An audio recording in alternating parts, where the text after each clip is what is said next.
you have to actually give organizations an advice, or if you have to talk to organizations about how did they make AI real, how did they prioritize business use cases, how did they make GenAI deployed in the org in a way that it actually impacts their bottom line, their customer retention, their customer base, what would your advice be?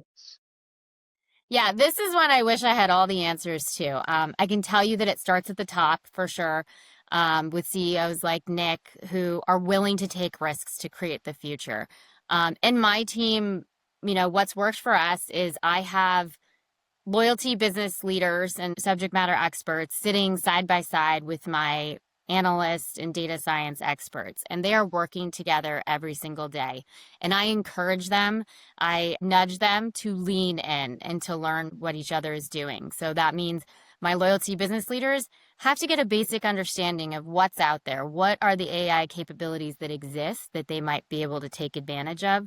And on the data analyst, data scientist side, I encourage them to go learn the business, sit with an agent, listen to calls, sit in on the strategy meetings, understand what objectives we're trying to achieve and what the obstacles are for those. It takes them out of their day job a little bit, but I promise it's so worth it when you actually design a real world use case tool that your businesses completely understand and they use, and it's helping them achieve their results. And anecdotally, I can say I've been an analyst my whole career. I'm a big proponent of understand the business behind your data. How can you tell a story with your data if you don't have the business context?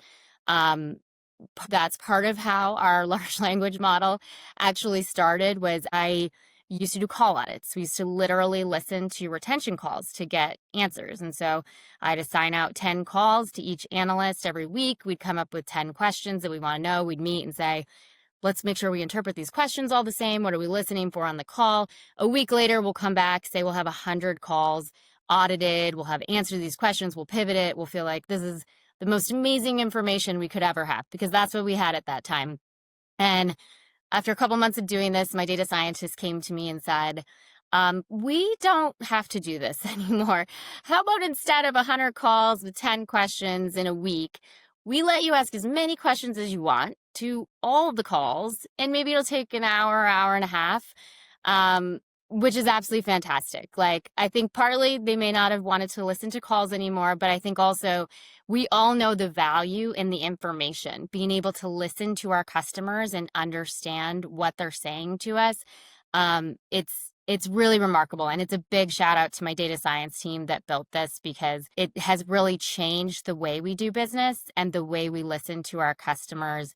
And we're absolutely seeing the results of that work.